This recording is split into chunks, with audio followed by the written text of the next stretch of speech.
Bonne année à tous, mesdames et messieurs. Vraiment, bonne année. 2022 pointe déjà à l'horizon. C'est la dernière émission spéciale de l'an 2021 et je suis très heureuse de la clôturer avec mon ami, mon confrère, mon frère et mon consultant personnel, j'ose le dire, Pius Romain Roland. Nous allons terminer cette année en beauté, en intelligence. Très heureuse et bonne année, Pius Romain. Merci, chère consoeur. Le 27 décembre, c'était mon anniversaire. Oh, j'étais encore à Kisangani. Non, j'étais encore à Kisangani. J'étais à Kisangani. Merci. Je suis né entre décembre et le 1er janvier. Bon, joyeux anniversaire beaucoup. déjà. Merci. En tout cas, je crois que même le public de la Lyon Télévision officielle vous souhaite.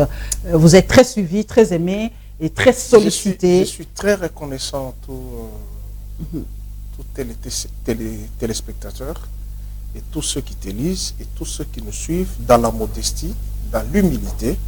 Je le présente, joyeuse fête et bonne année 2022. Je profite pour, en tout cas, souhaiter les meilleurs vœux à tous les Boyomais, à toutes les Boyomaises. Kisangani, inapita Boulaya. Donc, vraiment, inapita Boulaya, j'étais à Kisangani, Pius Romain Roland. Je connais la ville. Voilà, le Congo profond, la ville de l'espoir. J'ai été dans le cimetière où s'est passée la guerre de 6 jours. La ville martyre. Ils n'aiment plus. Les Boyomais n'aiment plus qu'on appelle ça la ville martyre. Ils disent la ville de l'espoir. Alors, est-ce que vous avez visité ce cimetière? Est-ce que vous avez une idée de ce qui s'est passé pendant ces 6 jours? Parce que moi, ça m'avait vraiment choqué quand j'ai lu les témoignages, j'ai entendu les témoignages des survivants de cette guerre. Quand je vois ces images, moi j'ai la famille biologique là-bas. Ma grande soeur est décédée là-bas. Mon beau-frère est décédé là, à Kisangani. Leurs enfants ont fait le pied de Kisangani en Mbandaka. De Mbandaka à Kinshasa. Ils sont ici à Kinshasa. Pendant cette... Je te dis, mes neveux et nièces sont ici à Kinshasa. Ils ont fait Kisangani Mbandaka à pied. Mbandaka Kinshasa à pied. Ils ont pris le bateau. Je n'aime pas parler de ces carnages. Je n'aime pas parler de ces carnages.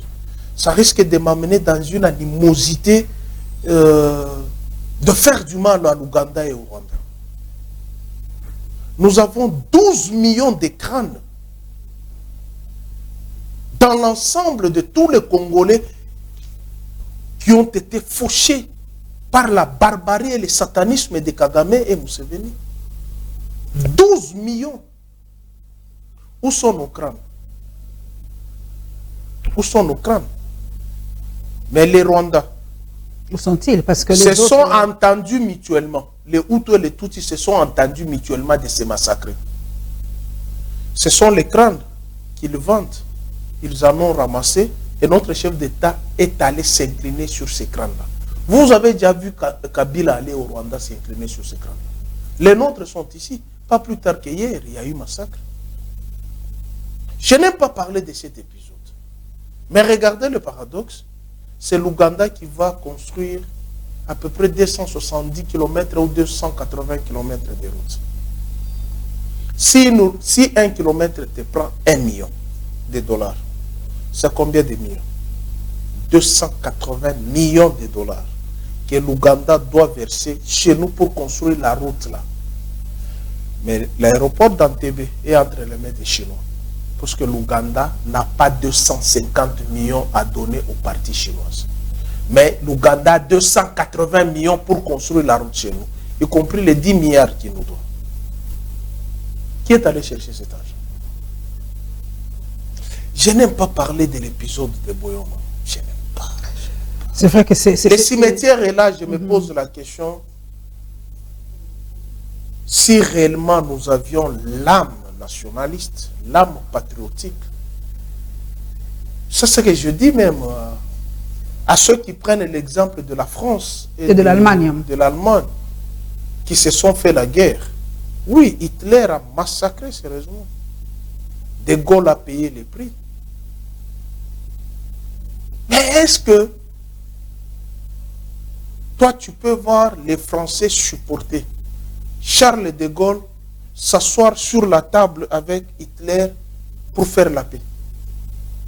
Si la France et l'Allemagne ont fait la paix, c'est avec Helmut Kohl, c'est avec... François Mitterrand, si je ne me trompe pas. Non, c'était pas François Mitterrand, c'était peut-être avant. Si la France a fait la paix avec l'Allemagne, c'est avec Helmut Kohl. C'était pas avec... Helmut Kohl, c'est le chancelier. Le chancelier qui est venu après... C'était avec Angela Merkel qu'ils ont propulsé leurs relations, mais pas avec Hitler. Les Français n'avaient pas un problème avec les Allemands.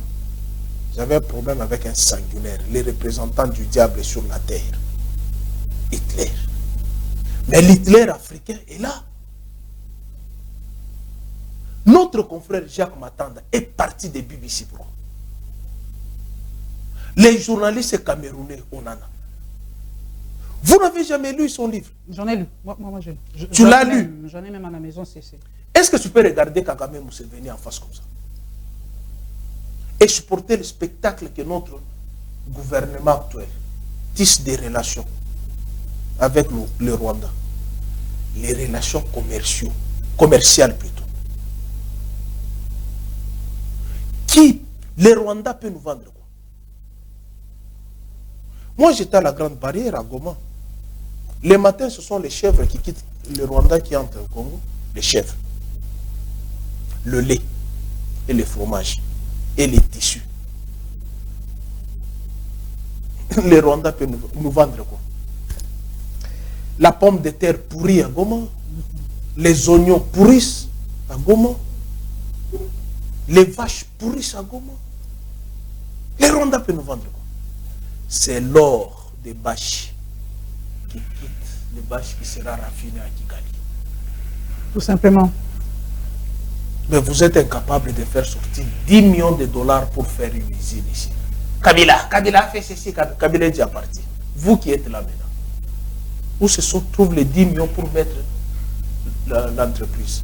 Pour raffiner notre or de l'Est. Pius Romain Rolland, le 25 décembre, il y a eu cette catastrophe qu'on a suivie à Béni, cette explosion, ce kamikaze qui s'est fait exploser à Béni.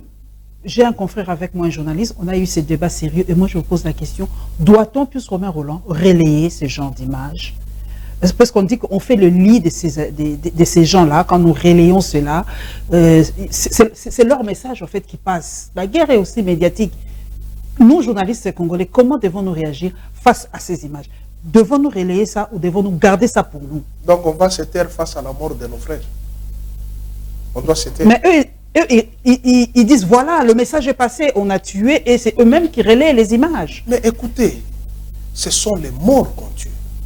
Et vous voulez qu'on ne relaie pas ces images-là pour que ces gens-là qui sont morts soient dans les oubliettes? Mais l'ennemi est connu. L'ennemi du Congo est connu.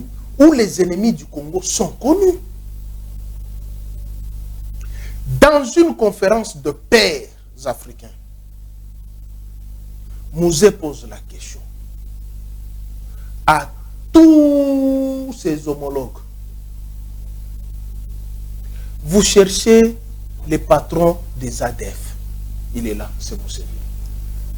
Museveni s'est mis debout, il est parti. Vous cherchez le patron des FDLR, il est là, Kagame. Kagame s'est mis debout, il est parti.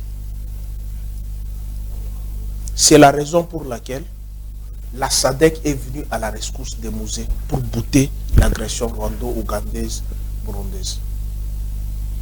C'était ça la raison. Il a dit, vous cherchez le patron des ADF. Qui sont les ADF?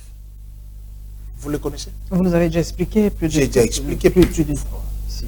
Mais à ces jours-ci, est-ce qu'un père de 70 ans, 90 ans, peut prendre une Kalachnikov, aller dans un bar, tuer? Museveni l'a fait chez lui. Il a fait éclater une bombe pour donner le prétexte en plein Kampala. Et c'était Kampala. Hein, oui, c'est de Museveni. En plein Kampala, il a fait éclater la bombe pour donner le prétexte que les ADF sont ici. Vous avez déjà vu les ADF arrêtés qui sont devant notre justice, ici à Kinshasa. On les ramène en Ouganda. On échange, on prend d'autres, on remet au Congo. Prétexte d'envahir la RDC. Mais puis notre armée est quand même en train de faire des avancées significatives. Il y a eu bombe là-bas. Mais dans d'autres coins de la République, toujours à l'est là-bas, l'armée quand même est en train de bien travailler. Il y a quand même des bastions qui récupèrent. Mais oui, les bastions. Ils tirent avec des hélicoptères. On a vu les images. Ils sont en train de torpiller les positions des ADF. Les bastions ont toujours été conquises. Les bastions ont toujours été conquises. Et reconquises encore par les mêmes ADF. Crispin Bindoule, ici à l'Assemblée nationale, il a donné 7 camps des ADF. 7 camps. Donc aujourd'hui, ils sont au 4e camp qu'ils ont déjà démantelé. Vous démantelez un camp, ils vont dans un autre village, ils massacrent les villageois. Mais on avait fait malheureusement, je ne suis pas un militaire. Pour donner les stratégies militaires, je n'en connais pas. Mais je propose ceci. Lorsque vous savez que dans ce village, il y a les ADF. Vous les repoussez. Prenez 3000, 2000 militaires, laissez-les là-bas. Pour sécuriser les villages. Ceux qui sécurisent, ce n'est pas la police ou c'est l'armée? Mais écoutez. Les deux peuvent travailler ensemble? En ce moment ici, la police ne peut pas aller là-bas. Nous sommes en guerre. Nous faisons face aux groupes armés. La police est là pour protéger le bien et les personnes. Mais là, nous sommes face à la guerre. Il faut que les militaires soient là. C'est au moment de la paix, quand il n'y a plus la guerre, que la police peut aller là-bas pour sécuriser le bien et le public. Mais là, nous sommes en face de l'agression ou des invasions des groupes armés, que ce soit locaux ou internationaux. Après que vous soyez sortis, ils massacrent les villageois. Est-ce que c'est la police qui viendra faire face à une armée? Non, il n'y a qu'une armée qui peut faire face à une armée. C'est ça, en fait, ce qu'on devrait faire. Nous tous, nous voulons la paix à l'Est. Ça a duré. Je t'ai dit plus de 12 millions de morts. Que Kagame n'accepte pas, que Kagame nie à chaque fois, renie.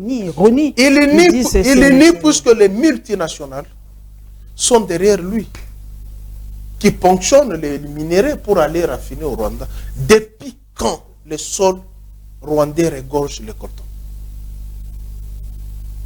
Ils en ont quand même un tout petit peu, quand même. C'est le même, plaque tectonique ou quoi. Écoute, dites-moi.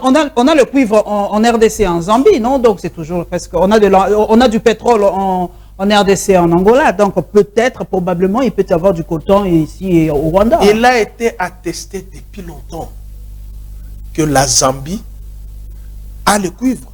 Ouais. Dites-moi quand est-ce que les spécialistes ou les experts vous ont dit que le Rwanda a le coltan?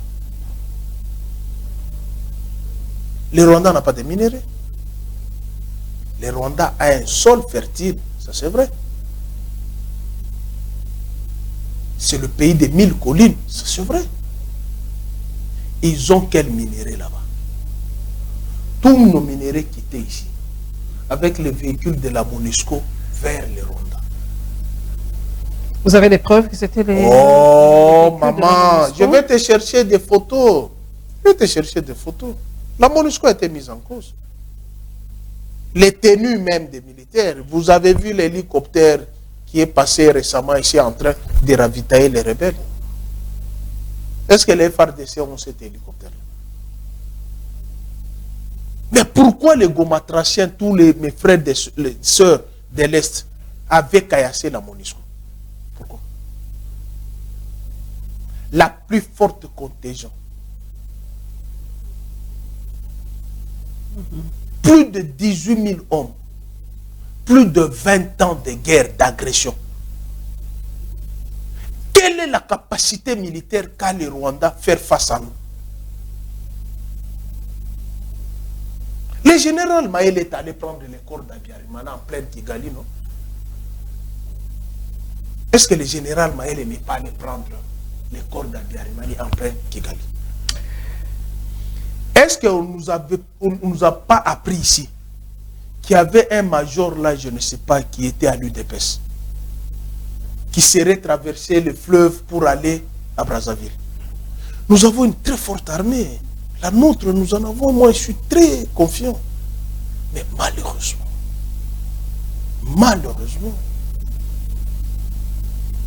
est-ce que sincèrement, du vivant du maréchal Mobutu, l'Ouganda et le Rwanda peuvent mettre leur nez à la porte de Goma? Pius, nous allons parler de nos sujets qui fait aussi l'actualité qui va terminer cette année. Je vous pose directement la question.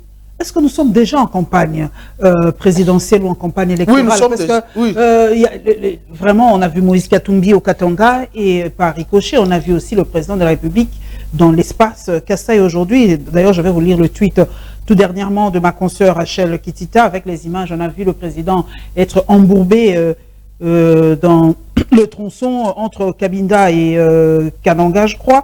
Entre Mbujima et Cabinda. Mbujima et Cabinda, merci, c'était Mbujima et Cabinda. Le président Fachi 13 est arrivé par route à Cabinda, dans la province de Lomami, long de 260 km. Cette route se trouve dans un état de délabrement très avancé. Il voulait se rendre compte de son état et des difficultés que vit la population dans ce coin, dit la presse présidentielle. Projette-t-il les jaloux? Je vais voir s'ils ont travaillé et s'ils n'ont pas travaillé. Et si quelqu'un a détourné l'argent, eh ben, il ira en prison. Ça, c'est Félix Tshisekedi s'exprimant à Cabinda. Donc, nous sommes déjà en campagne électorale, puisque Moïse Katumbi au Katanga a dit qu'il n'est pas venu pour faire de la figuration et il n'est pas là pour endosser toutes les fautes et accepter n'importe quoi parce qu'il est dans l'union sacrée. On est en pleine campagne électorale ou quoi? Que nous, journalistes aussi, qu'on ne nous arrête pas, puisque nous allons entrer en campagne électorale. C'est déjà lancé, l'ego est lancé. On a arrêté qui? Non, j'ai dit qu'on ne nous arrête pas. Moi, je pensais à Peter Sani qu'on a un peu dérangé à la DGM. Je salue mon frère qui a eu encore des bobos à la Direction Générale des Migrations, en allant tout comme au retour. Je dis ceci. La campagne est lancée, non? Qui a lancé la campagne électorale? Qui a lancé la campagne électorale? La loi électorale est violée. Par qui? Le premier citoyen de la République. La date de la campagne électorale est connue. Le délai de la campagne électorale est connu. Mobutu faisait aussi des meetings pendant son mandat, c'était pas la campagne. Quand je prends la journée des pêcheurs, par exemple, quand il allait à Nsele, Mobutu parlait avec son peuple, il a dit, c'était pas une campagne... Nous sommes dans c'était une question, parce que les gens se posent la question. Nous sommes dans les multipartismes. Vous faites allusion à un pouvoir totalitaire qui est différent des multipartismes. La conquête du pouvoir aujourd'hui, c'est par la voie électorale. Qui a lancé la campagne électorale? C'est ça la question, qui a lancé? Lorsqu'un chef de l'État arrive chez lui, personne ne lui dénie l'identité kassaïenne. Mais un chef de l'État, il y a certaines choses qu'il ne peut pas dire, ma soeur. Machi Amino, tu sais ce que ça signifie? Un repli identitaire chez soi. Quel que soit mon échec, je suis le vôtre. Ne me rejetez pas. C'est ça ce que je veux dire. Mais qui n'a pas une origine? Soyons aussi corrects, ne soyons pas hypocrites. Moi, je suis Yancy, vous êtes... Bon, moi, je n'ai jamais posé la question à mes amis. Tu sais pourquoi? Moi, je suis Yancy, donc je ne peux pas renier ma tribu. Tu ne connais pas ma tribu. Tu sais pourquoi? Pour moi, ça n'a pas d'importance. Non, tu sais pourquoi? Non. Tu sais pourquoi? Les grands hommes ne s'identifient pas par une communauté. Patrice Emery Lumumba, tout le monde savait qu'il était tété là, non? Il ne s'est pas appuyé sur les tétés là, Patrice Emery Lumumba? Jamais. Il a dit, je suis sans tribu. Je n'ai pas de tribu. Les grands esprits disent ça. Je n'ai pas de tribu. J'appartiens à la nation. Il y a des saisons là, puisque tous les humains, tous les Congolais, toutes les communautés se reconnaissent en vous en tant que chef de l'État. Mais on sait que chacun de nous a une identité. Et il y a des endroits qu'on ne peut pas le dire. Quelle est la faute? Parce qu'il est chez ses frères, il est là, c'est peut-être l'émotion, il veut communiquer vraiment. Je te donne l'exemple. On a dit c'est la particularité de la langue Luba. Il y a des expressions qu'on ne peut pas traduire. C'est ça, il a parlé en Chiluba, il s'est exprimé. Je te donne l'exemple, madame. Joseph Kabila devant sa communauté katangaise. Qui fait la modération? Charles Mwando Simba. Katanga aussi. Je te dis, Joseph Kabila au Katanga. Il a d'abord commencé par tenser ses frères Katanga. Il les a tensés. Tout l'argent qu'on a envoyé au Katanga, regardez la misère sur la route. Qu'est-ce que vous en avez fait? Mais il ne les punissait pas, hein, même s'il pense. Il ne les punissait pas. L'impunité battait son plein. S'il vous plaît, s'il vous plaît. Il a dit, tout l'argent qu'on a versé au Katanga, les investissements au Katanga. Mais regardez la misère le long de la route. Il a compati avec les miséreux. Mais il a chargé les gestionnaires Katangé. Et il a dit au Katangé, c'est lui qui pense prendre les armes pour déstabiliser le pouvoir, on va s'en occuper de lui. Mais paradoxalement, de l'autre côté, le Kasaï n'a pas été détruit par les Kasaïens.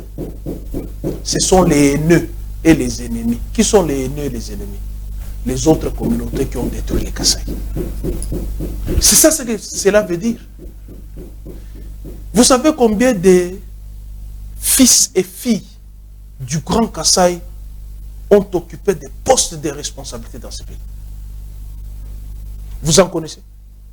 Nombreux sont nés avant Joseph Kabila. Mais l'FCC était mis en cause. Tous les frères kassaïens, toutes les sœurs kassaïennes qui ont occupé des postes de responsabilité, qui n'ont pas construit chez eux au Kasaï, c'est Joseph Kabila qui leur a dit de ne pas construire. Alors qu'ils ont été premiers ministres et ministres avant même la naissance de Joseph Kabila. Mais Joseph Kabila était mis en cause. C'est l'FCC qui est bloqué pour qu'il y ait développement au Kasaï. Est-ce que vous trouvez un peu ça? C'est un repli identitaire, un aveu d'échec. Je suis le vôtre malgré mon échec. Élisez-moi, donnez-moi un deuxième mandat. En pleine mandature. La loi électorale est violée. C'est pourquoi nous aussi nous disons, allons en campagne.